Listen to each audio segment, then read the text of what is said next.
You know the funny thing about burnout? Everyone treats it like some inevitable badge of honor, a wall you hit to prove you're really on that grind.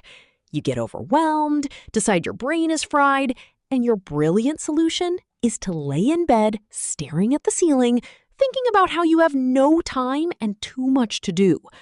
Or worse, you call it self-care and spend 3 hours scrolling TikTok while wearing a face mask, pretending you're resting. But let's be honest, that doesn't fix anything. And if you're honest with yourself, you probably feel it too. I'm not here to coddle you and tell you to take a bubble bath. I'm here to give you the tools and the perspective you need to actually reset your mental energy. Because right now, you're doing it wrong. You're not burnt out because you're working harder than everyone else. You're burnt out because your brain has 64 tabs open and you refuse to close any of them. You've been sold this idea that you can perfectly balance everything: work, life, growth, rest. But actually, it's not that easy, and it's kind of overrated too.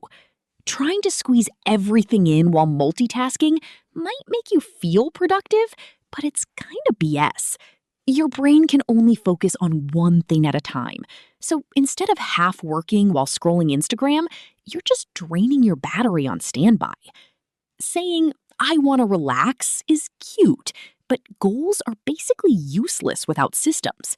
Systems are the boring routines that actually get results and make you show up on the days you don't feel like it. If you want to stop feeling overwhelmed, you need a stupidly simple, low-effort system to reset. First, you need to stop the cognitive leaks. Every time you have to hold on to a random task or thought, your brain has to constantly dig it out of storage. And the more you do this, the more exhausted you get.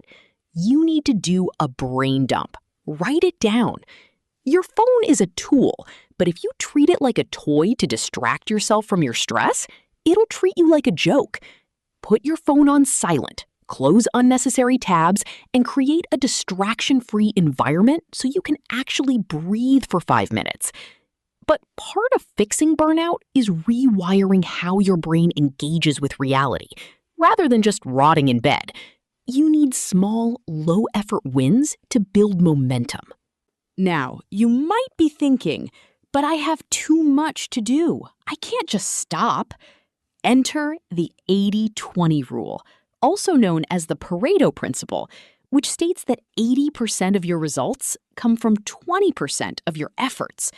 When you're burnt out, everything feels like a level 10 emergency. It's not.